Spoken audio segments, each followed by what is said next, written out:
Love and Watches is a podcast for male and female watch lovers alike. Perpetual Girl and Ranch Racer are a watch-crazy wife and husband team bringing you the latest in news, gossip, controversy, and anything else that matters in the world of watches. We hope you enjoy the show. Hello, fellow watch lovers. Welcome to the Love and Watches podcast. This is Ranch Racer. And this is Perpetual Girl.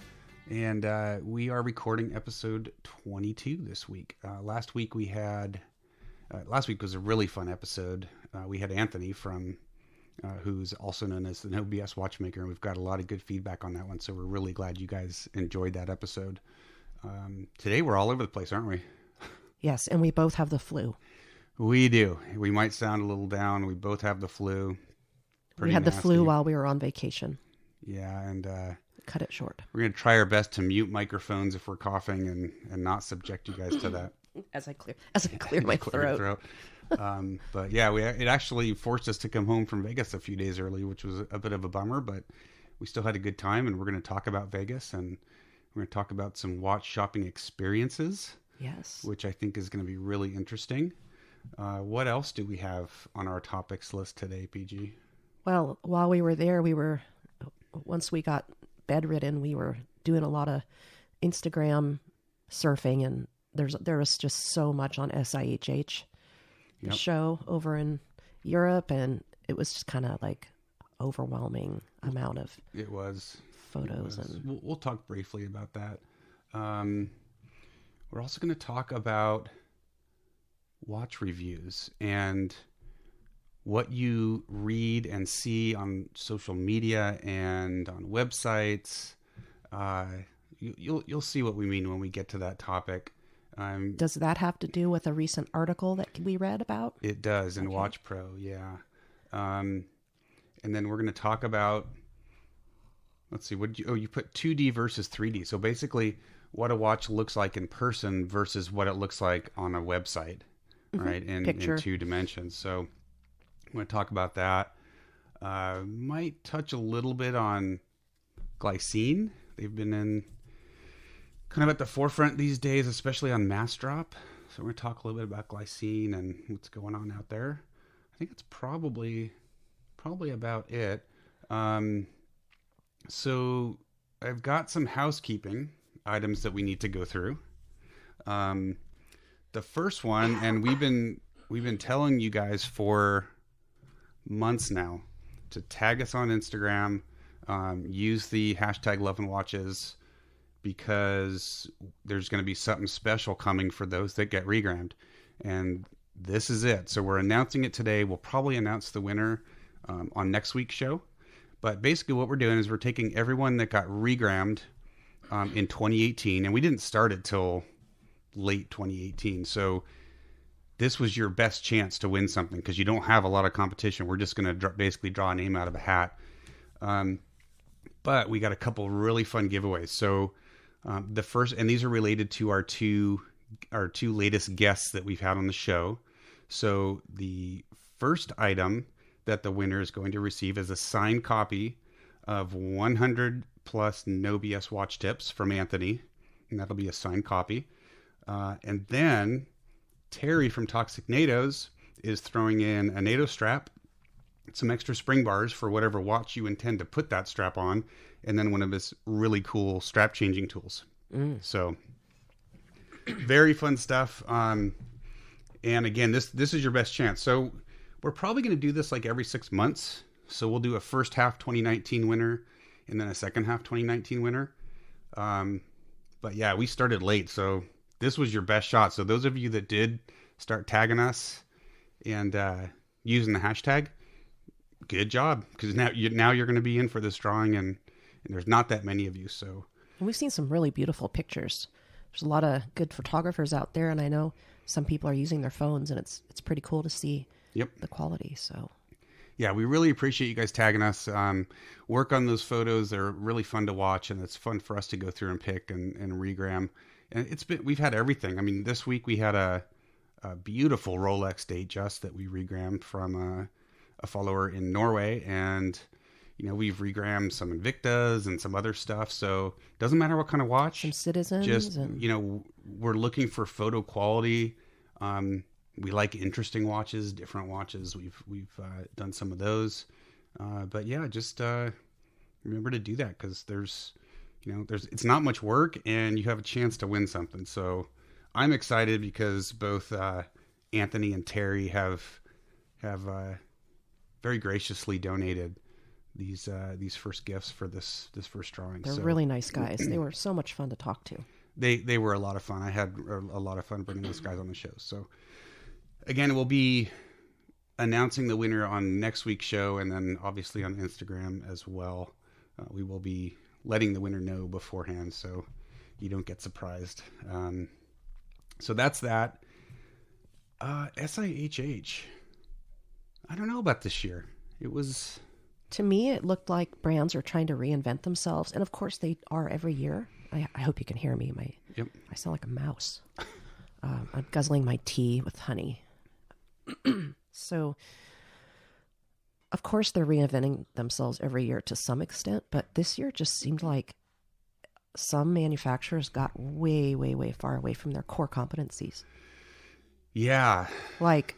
It's one thing to do something slightly different, but when you don't recognize it as their brand, and I've seen that with some of them. Well, the biggest one is Audemars Piguet with their Code 1159 watches. Boy, I've seen some really harsh. Oh, they have really come under fire for that collection. So we'll see what they do with it. I don't know. Perhaps they're just trying to branch off and do something completely different, which I respect, but I think the hardcore fans and their traditions, it's completely off. It doesn't feel like it's up to AP standards. It just doesn't feel that way. It looks a little ordinary. I mean, I wouldn't say it's bad, but it wasn't I don't think it's what people were expecting. Mm-hmm. Yeah, so that was one. Cartier announced the Blue Dial, Santos. That's another one that I was a little... I have mixed feelings on that one. Me for too. Sure. And a lot of people love Blue Dial, and I get it. Yep. Especially men. Well, everybody does. But it's a very popular color. To me, the chronograph, even a chronograph alone, it's a pretty... there's a lot going on with a chronograph, but then make it really dark and put it in that traditional... Well, it's not a chronograph, though. I think it's a chronograph. No, I think the Blue Dial they announced was the standard 300, I'm pretty sure. It is? Yeah. But it was the large. So it's got the date window, which I don't prefer. And it's just, we tried on that Cartier, and even on my wrist, it felt just gargantuan. So it would have been cool if they'd offered it in the medium as well, which is the white dial that we own. I think it's fine to offer new colors. I think it's a little unfortunate they only did it in the one size, but we could be in for another announcement at some point, maybe next year with it coming out in the medium. So we'll just have to see how that goes. You're correct. There's a sub date window. I'm sorry. Yeah, there's a date window. We already talked about the Freak X on the last show or 2 shows ago, which I loved. Are we done talking about Cartier?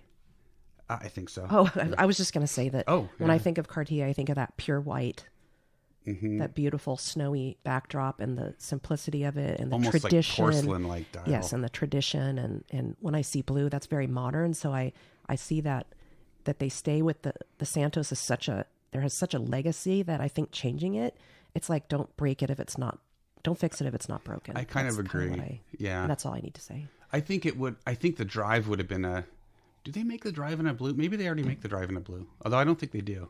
I think it's only white dial. There's the blonde blue I see in blue. But I think the drive is pretty sure it's only white dial. I think that would have been a good candidate as a blue dial, although maybe they already make it. I don't know. I'm not super familiar with Cartier. It kind of limits your band possibilities with that quick release. With the white dial, you can put any color.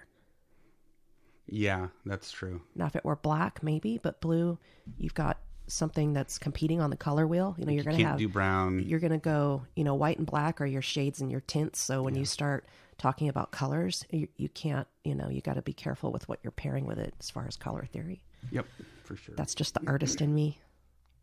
I'm actually using my degree a little bit. Folks, yes, I do. I do actually have a Bachelor of Arts degree in art, which is something I'm proud of, but it's not very useful. It's useful for some everyday things. It's useful for this, so that's good. Which is fun. Okay, so there's one more thing I wanted to cover in housekeeping.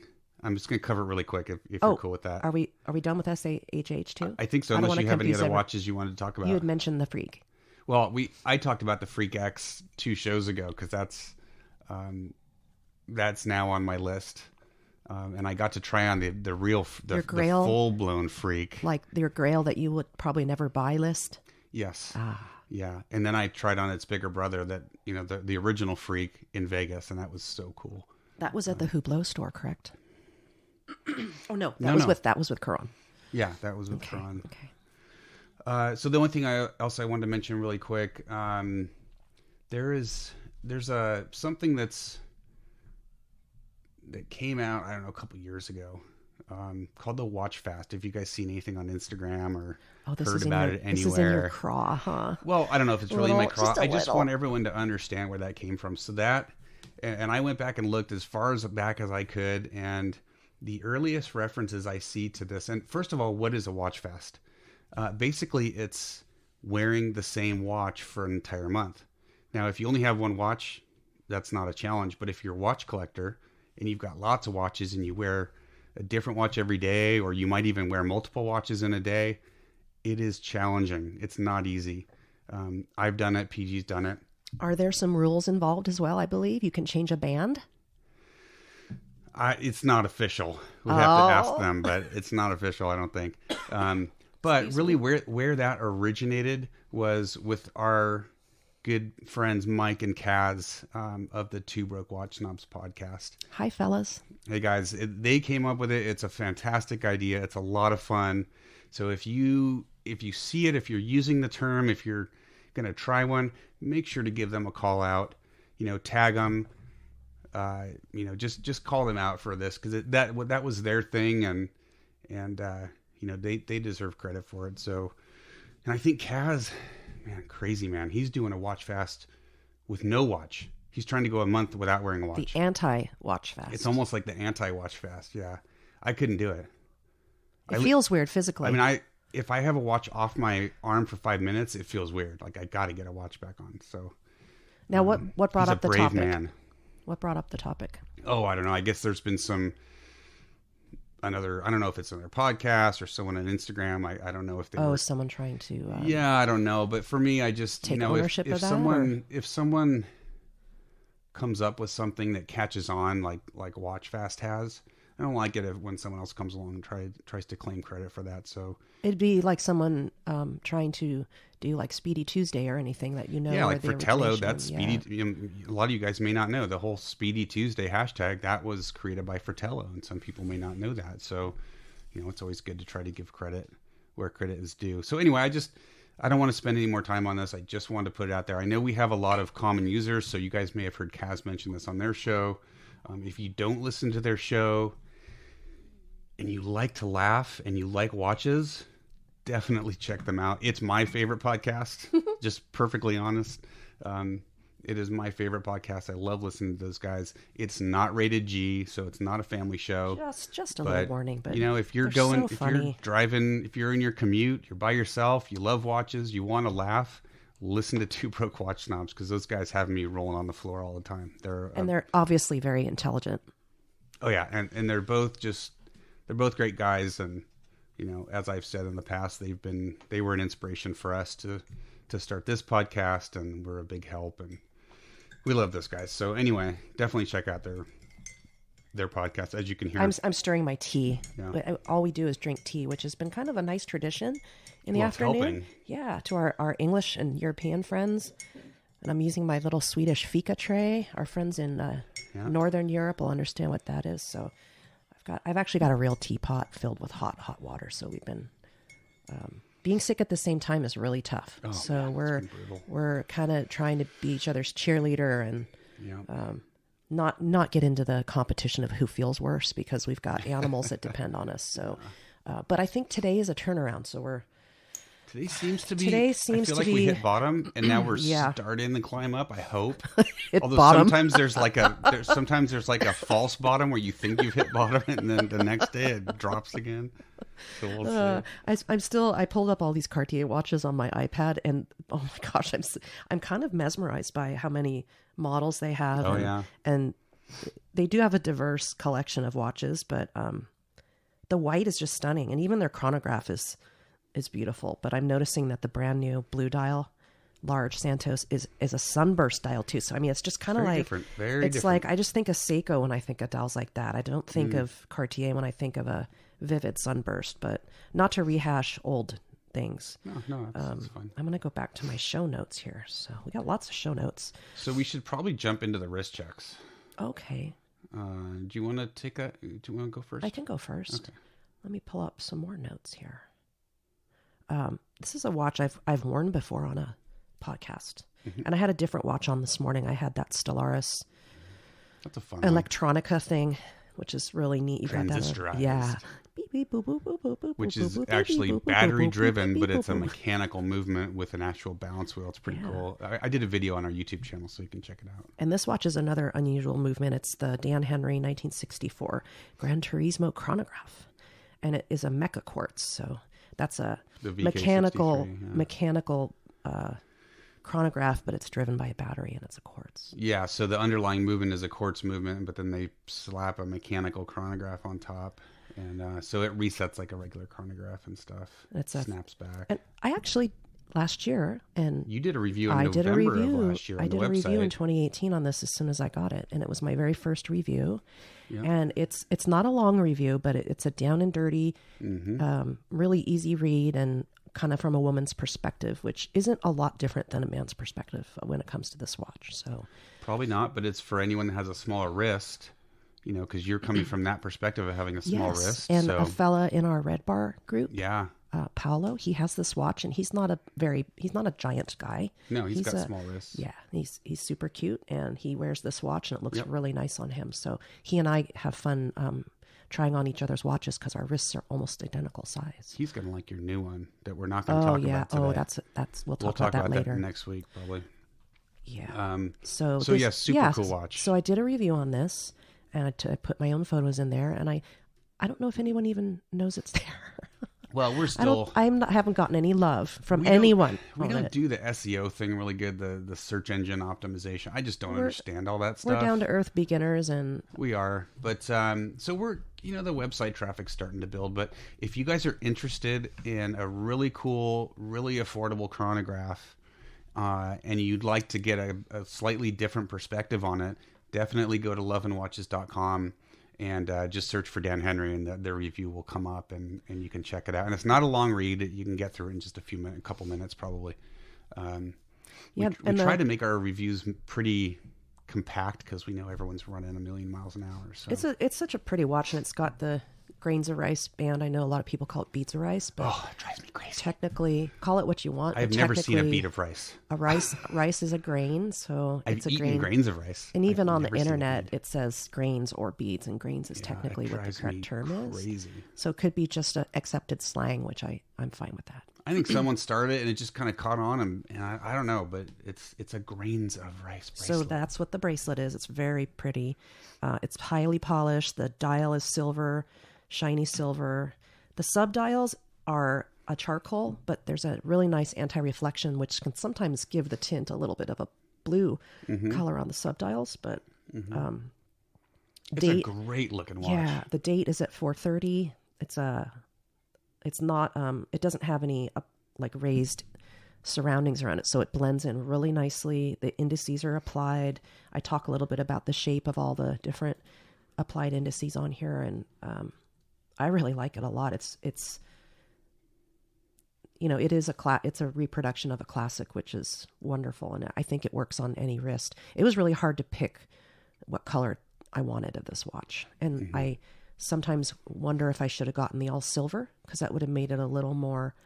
Is that what our Red Bar Sack buddy has? I think he has the reverse panda. And I have the black with the regular panda. Subdials, But I love solid silver, which would have been more wearable, but I don't have a true Panda, so I wanted to add that to my... It looks great. And that's your second Dan Henry. It is. You have the 1970 Diver in a 40 millimeter that I bought for you for your birthday, I think. That was, one of... you bought me as a gift a couple years ago. Yeah, and that's a super cool watch, kind of a compressor style with an internal bezel. Yeah. I just really like what Dan Henry does. He does some great stuff. He doesn't try to hide it or cover up what he's doing. He comes right out and says, look, I'm making homages He's making it affordable to watches that I have in my own personal collection, and I'm making them affordable. And if you make it an automatic, yes, it's going to be wonderful, but it jumps your price way up. So he's helping the entry-level person get involved in watches. Well, true, but even the 1970 has the Seiko automatic movement, and it was like $270. So that's a really good movement compared to some micro brands and what they're using these days. That's no, it's Seiko's really reliable. All right, should I do my wrist check? Yeah. So today I am wearing my Seiko. I think it's the SRPC 93. It's that beautiful blue dial. It was modeled after the blue whale. If you look at the side of a blue whale, they've got the lines. It's still one of my favorite dials in my collection. It's bright blue at the top, and it's a gradient dial, so it becomes dark black at the bottom. Does it have a name? Well, they call it the Save the Ocean, and this is the 93 is the Samurai version, so it actually comes on a Seiko metal bracelet. Right now I have it on a Mr. Sailcloth strap, which is black with blue stitching, and it just really nice. Looks so good with this black and blue watch. Did you buy that strap for that watch, or did I you? did. Okay. I bought it for this watch. Obviously not real sailcloth. Real sailcloth would get destroyed, but modern quote unquote sailcloth straps can you get like a nylon type. Wet in the water? Oh, totally. Okay. I've taken in the jacuzzi, in the pool. It's no problem getting it wet. This has the Seiko NR. It's the 4R35, I think, which is the date only. Mm-hmm. It's not a day date. It's just the date only. Just a beautiful watch. Great bezel. I always like to click the bezel. You sure do. Yeah, I'm a bezel guy. What can I say? Well, you're a diver, and you understand the importance of a good bezel. It's a big watch. I think it's hard for some folks, like smaller wrists, to How many millimeters off. I think it's a 44 or 45. It's a big watch. I can barely wear the sub. But I absolutely love them. I just think it's such a great looking watch. It is really pretty. It is really pretty. And I think it's not flashy. It's really interesting and very cool, and the dial's beautiful, and I like that the bezel is blue. Like they actually did the kind of ombre on the bezel to match. Yep. If you have it at 0, it sort of matches the dial. So I think it's a really well composed dial. Yeah, the bezel is also a gradient dial, so it's just two different colors of blue. Not gradient, but two different colors of blue, and I just think they killed it with this. You can't go wrong with Seiko. No, and MSRP on their website's like $525, but I know you can find it. I found it online for under $400. So there's multiple sources. If you just search for it, you'll find it for under $400. Again, it's the SRPC 93. And if you have, 7+ inch wrists, I cannot recommend this watch more highly. I just love it. Seiko seems to do a lot of blue dials that are really well received. Like my Bellmatic is blue. They made so many blue Bellmatics back in the 70s. That's blue. That little Seiko that we got in the $2 baggie of goodness from the your chronograph. The little chronograph quartz, that's a blue dial. Seiko just does dials well. I mean, you look at this dial or my Seiko Presage dial, Cocktail Time, or even the Seiko 5s. I was looking at mine yesterday. And look at the Grand Seiko dial. I mean, they're insane. I mean, the workmanship and the craftsmanship that goes into the dials. Seiko just really knows how to do dials. So. Great brand. All right, so that's wrist check. Should we talk a little bit about Vegas? Yeah, we had a good time before we got sick. It was fun. I mean, our second night there, we did dinner up at the top of Stratosphere. Yeah, that was interesting. We'd never been up there, and our cab driver on the way from the airport had recommended it. So we checked it out, and it's a turning restaurant. So it spins like it moves and does a full rotation in like just over an hour. But we went up there just at sunset. It was amazing. And it was affordable. 106 stories up. Yeah, that was a little nerve-wracking. At first it was, but then it was especially so after a beautiful. couple glasses of wine, you're feeling pretty good. It was like you were flying. It was spectacular. I couldn't believe the view. I mean, and the sun was setting, and yeah, definitely recommend that to anyone that wants to go out for a nice dinner in Vegas. It's just not something you think of. It's way down, kind of not in such a great area. But man, it was spectacular, really fun. Then we went up to 108th floor and watched some crazy people jump off the tower in huge winds. They actually shut it down. Oh my gosh! Eventually, because there was a wind advisory in the whole Vegas area the day we landed. What was really weird is when we were sitting there watching dinner, all of a sudden you would just see like a body out of the corner of your eye, like falling off the building. It was really weird. And then we went. Then there's a bar lounge on the 107th really floor cool. in the center that overlooks the restaurant 360 degrees. That was really fun. That was fun. So definitely, for me, it's a must-see. So if you've never been up there, definitely go check it. The restaurant's called Top of the World. Make reservations when you go to Vegas. It's a lot of fun. So we did that. We did lots of watch shopping, looking. I mean, that's what we do when we go to Vegas. For the most part, the ADs, the salespeople, were really nice to us. And they were pretty nice to us even before we started talking about having a podcast. And I didn't know if that would sway anybody's perception of us, but we weren't dressed really nice. I mean, I had like jeans and cowboy boots and long sleeve t-shirt, and you were wearing a shirt that was actually, there was a bunch of trade shows in town, and his shirt had some logos on it that they thought was part of a trade show. Yeah. So everyone thought, oh, you're here for that trade show. And we're like, no, we're just vacationing for fun. So let's talk about the experiences, because we've had shows where we talked about where to buy watches, but I want to talk about watch buying experiences, because we had a lot of them when we were there. We had them last year too. And interesting ones. You know, what we've really learned over the years, you buy from people. So, and what I mean by that is you may be looking for a certain watch and you're set on buying that watch, but you go in and you have a bad experience and you walk out, you don't buy the watch. It totally sours you. And then you end up having some amazing experience where you didn't expect to have a good experience, and you buy a watch that you didn't expect to buy. Mm-hmm. So we experienced that, didn't we? We did. For sure. You know, we bought several watches from Tourneau, which is a multi-brand store.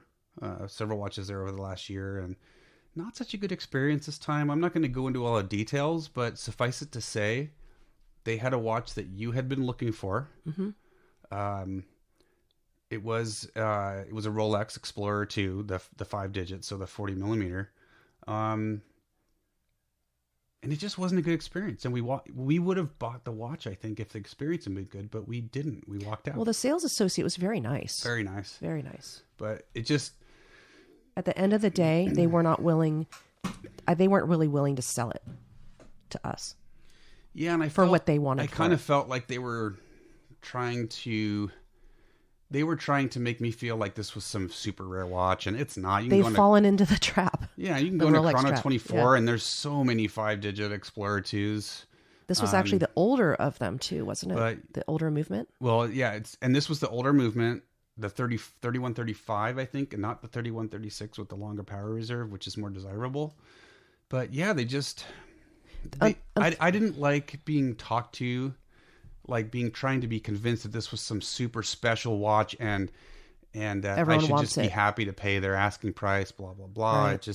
It's the whole Rolex thing. Yeah. It's the whole, they're getting in on it. We walked out. They lost, not only did they lose the sale, I probably won't shop at Tourneau anymore. And, you know, the point here is the sales rep that we had bought all of our Tourneau watches from, she's no longer there. She's moved on to a boutique in another area, and you buy from people. I guarantee you it would have been a totally different experience if she were there. But anyway, so that was our first. I think that was the first place we went to. It was, and we weren't asking for the world either. We really weren't. No, not at all. And I think that might have even been a little bit overpriced for that watch because of the age. Yeah, it wasn't even so much that they weren't willing to, you know, do anything. Like they wouldn't even come come down by like $50, right? They weren't willing to do anything. It wasn't even so much that. I just didn't like being given the whole story. I mean, we know a lot about watches. They knew we had a watch podcast because we had a conversation with the gal. I just didn't like being told, hey, this is super rare. You're not going to find it anywhere else. It's like, you're wrong. Yeah, we don't know everything, but we had been doing specific research on this exact watch. So in that case, we did have some knowledge prior to walking in there. Yeah, and I kind of felt like I was being sold a story, and I didn't like that. So we walked out. And yeah, they'll probably sell it. They'll sell it to someone that's willing to pay that price. But they've lost a customer because I probably won't shop at Torno anymore. You know, it's unfortunate. And I know they were just bought by Carl Bucher, so I don't know if they're going to go through some changes. But yeah, it was just unfortunate. But from there, we went to a Hublot boutique. Yeah, and I'd never really looked at Hublot because, shall I talk about why? Oh yeah. They get a lot of hate online on Instagram because of some of their radical designs, but not all of their watches are like that. I think there's a small percentage that are out there, but I looked at some ladies' watches that I posted on Instagram that were actually really beautiful. Yeah, the Classico or the Classic. Yeah, they had three dials. They had a green, was it green and gold? And then they had the stainless grayish white, like a silver, and a charcoal. It wasn't stainless, it was titanium. Oh, that's right. Yeah. So it was you couldn't tell because it was polished titanium. Yeah. It was really pretty. It was quite dressy. And that's, I didn't seriously consider it because I have enough dressy watches for the very few amount of times that I need to dress up. Yeah. And I tried on the larger version, but the point was, it was a great experience. Our sales associate, he was awesome. He spent time with us. He remembered us.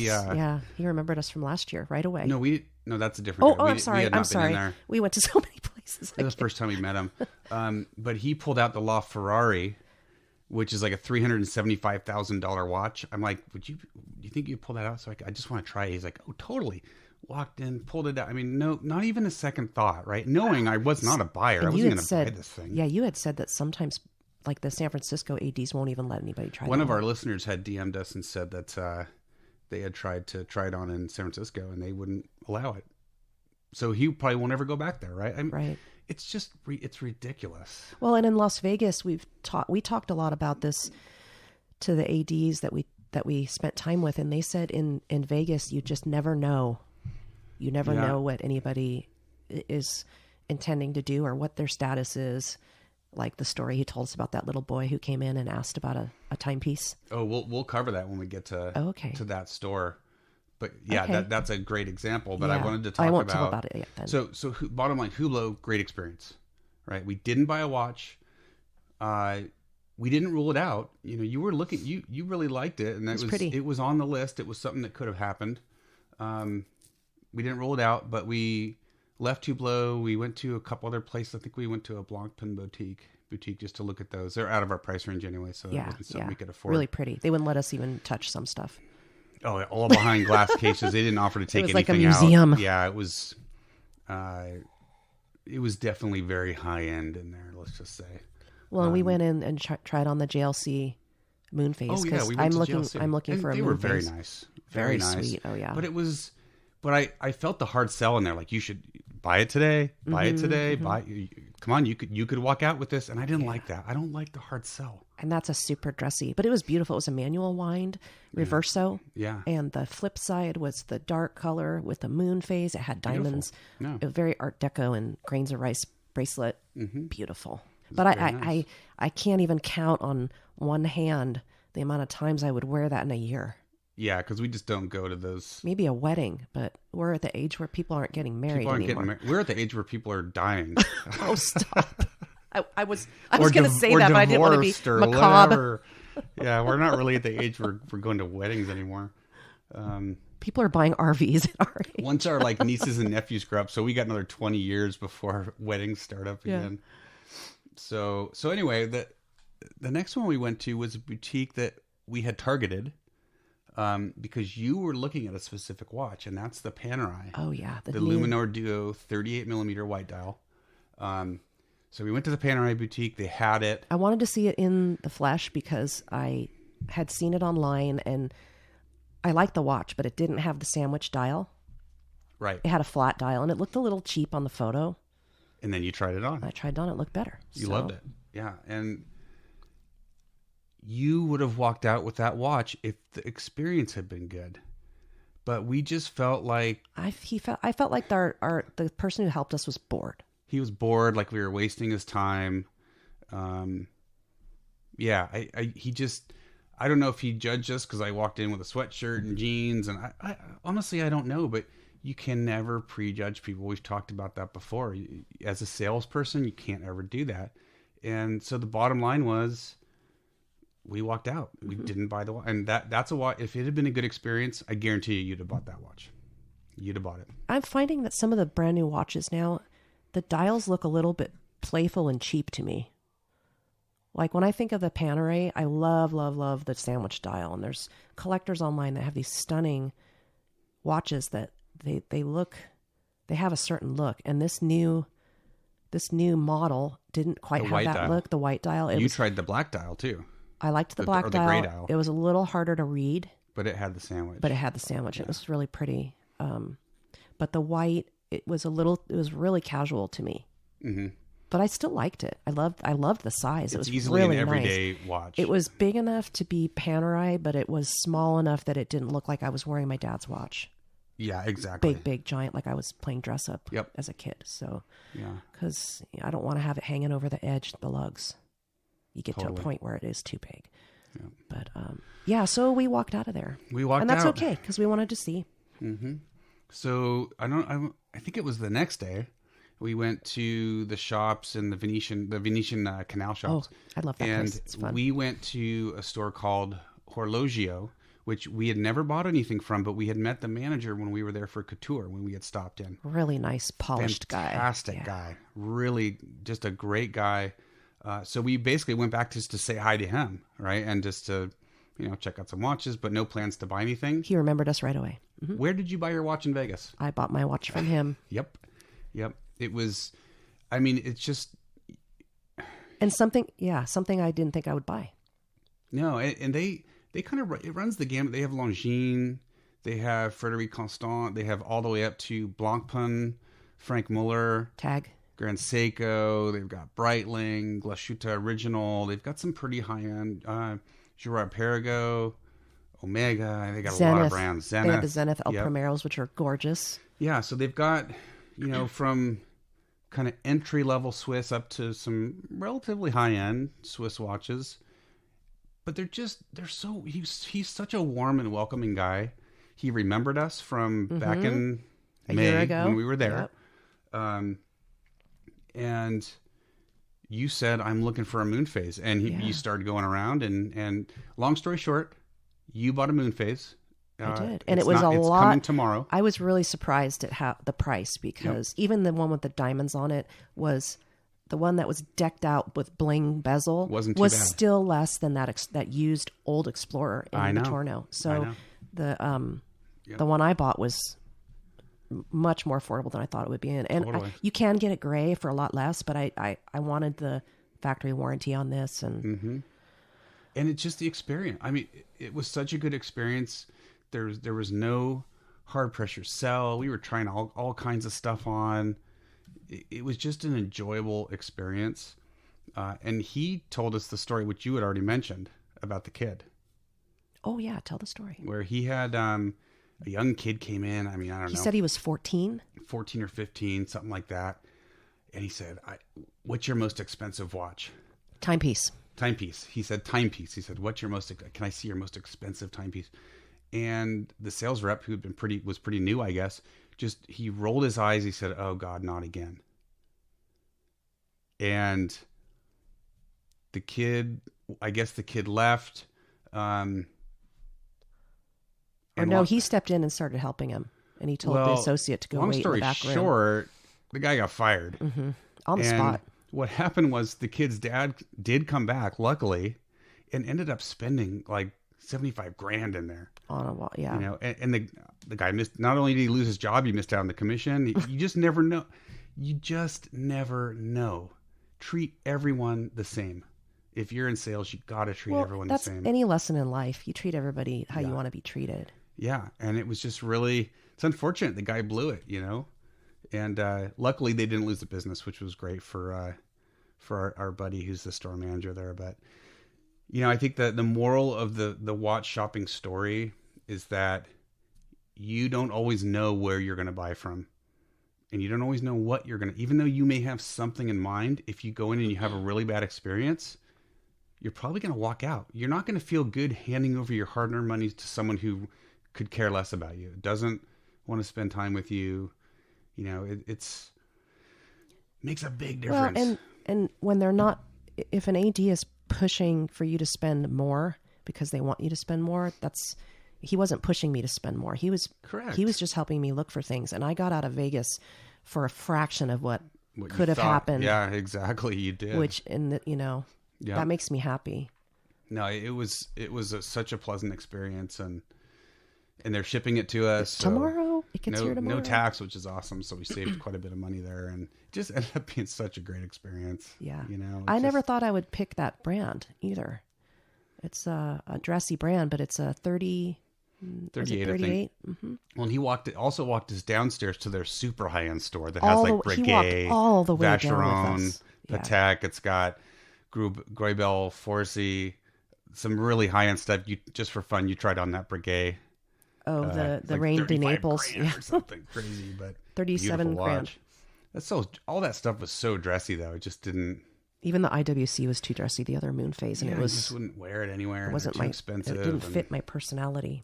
But he walked us down there, you know, left the store, walked us down there, introduced us to people. It was just the whole experience from beginning to end with Horologio was just amazing. So definitely, if you go to Vegas and you're shopping for watches, one of the best places to go is it's called Horologio. And it's in the Venetian canal shops. Definitely go check it out. Really nice fella. Yeah, and that comes tomorrow. It's got an in-house movement. Yep. It's got 2 subdials. One's a moon phase, and the other is a with stars. It's super pretty.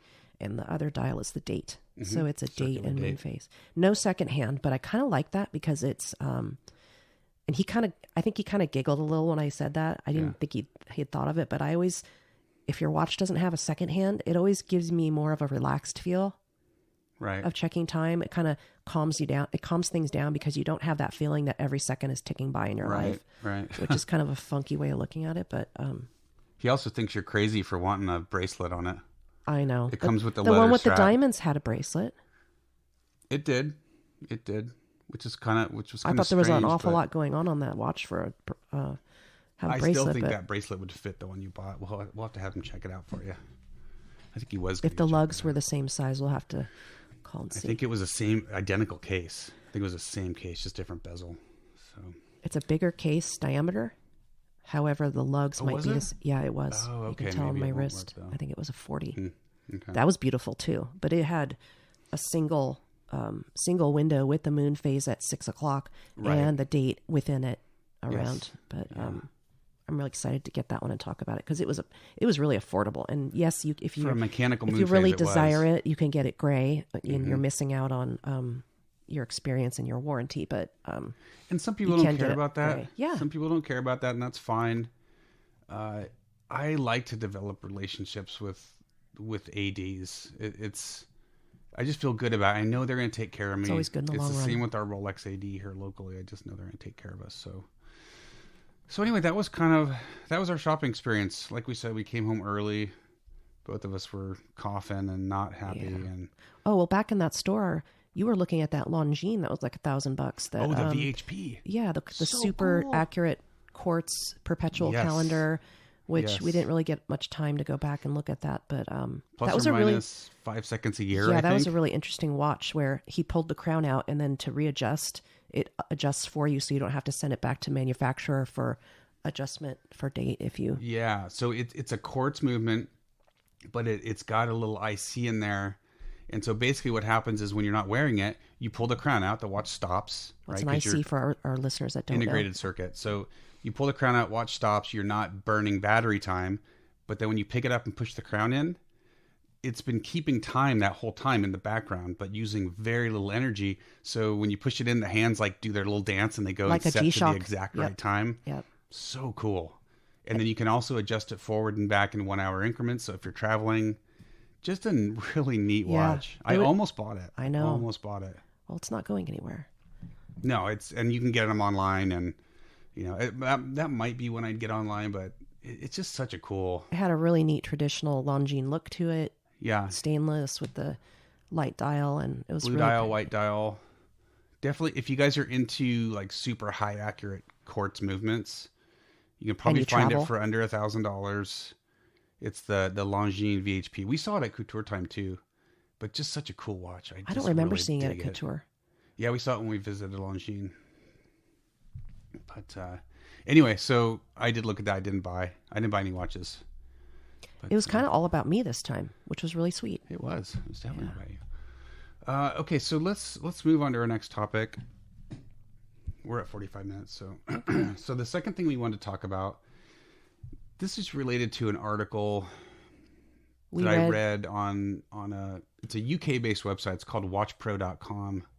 I think it's .com, might be co.uk, but it's called Watch Pro, and it's a website for folks in the industry. So it's kind of dry reading a lot of the time. There's no watch reviews or anything like that. It's industry news, and I subscribe to their email list, and they published an article early in the week. This was UK, England specifically. And so what was going on was or EU something called, this was just UK, something called the CMA, which is Competition and Marketing Authority. I guess they ran a little sting. There's laws involved, and right? they went after a lot of, God, I hate this word, influencers, which could be bloggers, it could be video bloggers, it could be Instagram accounts. Just Instagram accounts. There's some famous people listed on there too, actors, actresses. Well, yeah, and it could be celebrities, right? Sports figures. And the whole thing around this was the fact that these people were, these influencers, whatever you want to call them, were talking up specific watches. They were doing reviews and saying how wonderful they were. Well, they weren't disclosing that they had received free things from that manufacturer. And gifts. Yeah. Now, how does this differ from a brand ambassador? That's a brand ambassadors hired by the brand, so they work for the brand, or they're a contractor for the brand. Right. They're there representing that brand. Mm-hmm. These people are not attached to the brands, but because they have big following on Instagram, the brands give them free watches or free stuff, and then these guys give the brands glowing reviews without disclosing that they've received free things. So it's like going to a website and it says sponsored post, right? Like Amazon. So yeah, it basically means that the manufacturer wrote that article, paid for the website to post the article for them, right? So that's in the US, you have to disclose that kind of stuff. And so the UK is really clamping down.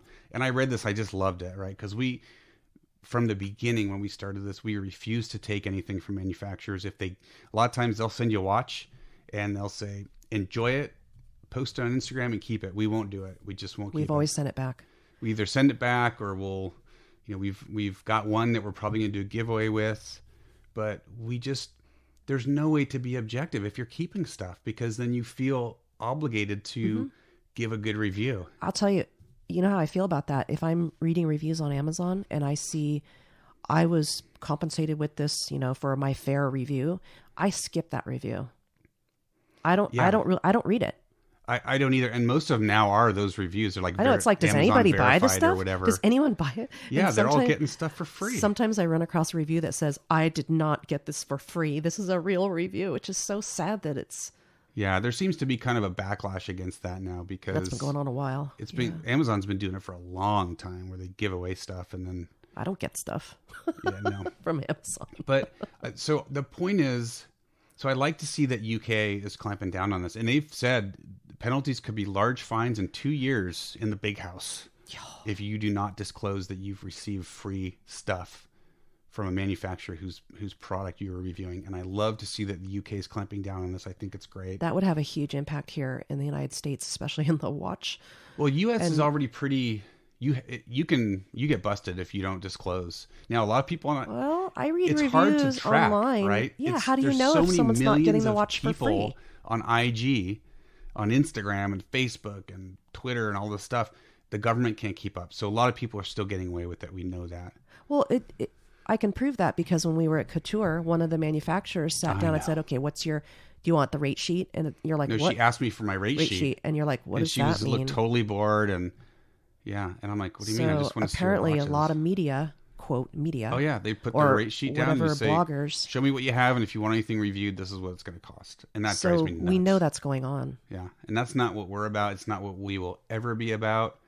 We're doing this because we love watches. We've said it many times. We just do it because we enjoy talking about watches, and we don't take any. Some manufacturers will, like, you'll review a watch, send it back, and then they will send you like a discount code and say, if you want to buy one, you can get 30% off.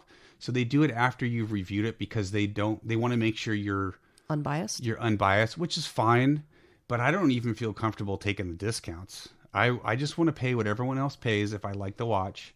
I'll send back my review piece, and if I like it, I'm happy to pay the price that everyone else is paying. I'm no different or no more special than anybody else out there that's buying a watch.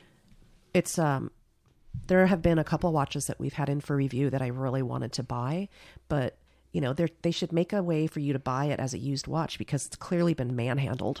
Yeah, but some of them have been those really are usually put through the ringer. Yeah, those are their watches which that I'd be they fine with. dedicate to, because a lot of times I'll be asked to send it on to the next reviewer. So those are watches they dedicate to those are their review pieces. They don't sell them. When they eventually look terrible, they'll probably just trash them. But that's kind of sad. Anyway, we want to mention that be very careful when you're reading things online, especially Instagram. Well, any review. If someone's pushing a watch and they've got, 500,000 followers and they're pushing a watch hard, be aware it's very likely they're getting free stuff from that manufacturer. They may not be in all cases, but in a lot of cases they are. So don't be swayed by a celebrity or a big Instagram account if they're pushing something. Do your own research and check it out. And it's no different than Amazon. I mean, most of the reviews are garbage now because they're all from these people that get the stuff for free. So find the reviews where people actually bought the product and were not paid to review it.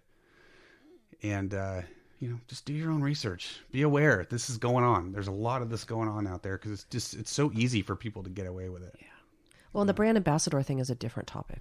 Yeah, no, that's totally different. Right. Like totally when I found out that Gwyneth Paltrow is the brand ambassador for Frederique Constant, she actually does it in coordination with a charity, with a huge charity. She does. So it's a little bit different than like, look at me, I'm wearing this watch, and they have all these, some of these big brands have big brand ambassadors, and for all I know, they all have their own charities for the watch too. But they're very clear in all the signs and all the signage for Frederique Constant that she's representing a choose your own charity. Well, and most effort. of those ambassadors, they're not getting paid. They're getting free watches, right? Yeah. They're getting free stuff, but they're not getting paid. It's more publicity from them. Not so much publicity for the watch company, but more them. But sorry about that. But yeah, the charity thing, I liked to hear that. So the next, I think we've covered that. The next topic that you had put on here was 2D versus 3D, which we mentioned. But you had a specific watch you wanted to talk about, right? Yeah. Well, I don't have a whole lot. There's not a lot to say about this because I don't want to get into really boring art design, principles. But I just noticed how different things look in real life than on photo. They are the same watch and they look similar, but they really do change. Like seeing a photo just this week I took of my Explorer with my black long sleeve shirt on and I had a scarf on. When you look at that watch head on a photo, it looks so different than when you're wearing it. I mean, it gives such a different look. And I found it really interesting because don't just buy a watch by what it looks like online. I mean, you get a pretty good idea, but until you see it in real life, you could probably be pleasantly surprised either way. I mean, some watches I've purchased, like for example, my Speedmaster. That one online looks totally different than in real life. In real life, it shines. Yeah. And it just sparkles and it wears smaller. It has a different profile because all you're getting is more of a flat on look online and they look different. And very zoomed in. A lot of detail. And I was so overwhelmed by how beautiful it was when I opened that box. And like the Explorer, all the angles, the lugs, the way the bracelet meets the case, totally different in a 2-dimensional versus a 3-dimensional. Right. Well, it gives it more weights. Just like with people, we look a little bigger, a little different on a photo than we do in real life. So it's, try, if you're going to spend a lot of money on a watch, that's a lot of money for you, make sure you try it on in real life too. Now, it's not always possible. Obviously, with like micro brands that sell direct to consumer online, you can't always do it. You can always sell those, right? If they don't work out. You okay? Oh, God. We're talking too much. The cough's coming back. Yeah. But, yeah, if you can, definitely check it out. And the Explorer 2, you were not as sold on it after you actually tried it on. Correct. When I tried it on, I thought it looked so big. I thought it looked so big on my wrist that we might have to cut this show a little Which short. is kind of odd because you love the Submariner, and I think it looks smaller than the Submariner, but maybe it was that white dial that stands out more. You just it felt looked really it was large. Too big. It didn't wow me like it does when I see it on other people online. Yeah. But plus the lighting was really bad in the back of the store. It was dark. It was terrible. It was fluorescent. It looked. Yeah. We didn't get a whole lot of help. Like, oh, here, let's try it on in a, in a better lit area, because it was clearly like it was like a developing room back there. Yeah. So I wasn't as blown away with that Explorer as I thought it was. Grant Tracer's having a tough time. So do we need to take a break? Well, I think this last topic, I want to save that for next week. Topic 4, I want to save that for next week. So okay, we're getting everybody all excited. Yeah. So yeah, we got to wrap this up. Yeah, we're gonna have to wrap it up due to illness. He's having a tough time. Not feeling good, but just a quick wrap up. We talked about the article on Watch Pro. Make sure you know and understand that people could be getting free stuff for their reviews. Talked about the Two Broke Watch Snobs and their Watch Fast deal. It's really fun. The Regram giveaways, we'll be announcing that next week. And that's about it. We talked about our wrist checks. We did talked about shopping. So yeah, we covered a lot of stuff. I wonder if I should do something fun for the drawing and have one of the geese pick a piece of paper out of a bucket. Oh, that might be kind of cool. Yeah, I've seen it done. I've seen it done. Okay. All right. Well, as always, follow us on Instagram. I wish we could talk longer, but I do too. We're not feeling so good. Follow us on Instagram. Go check out the YouTube channel. We got a couple things coming out in the next couple weeks. And check out my Dan Henry review. Tag us. Use tag the hashtag. us and check out my Dan Henry review. I wrote that last year. Yep. And it's a really easy read. It's got some pretty pictures, and it'll give you a little info about that watch. So yep, definitely go check it out if you're looking for a cool chronograph at an affordable price. So, all right, guys, I'm going to go take some medicine. We're going to put him over a steamy pot of boiling water. So, again, this has been episode 22. Thank you so much for joining us. I am Rant Tracer. And I'm Perpetual Girl. And remember, buy what you love and love what you buy. And we will catch you guys on the flip side. See ya.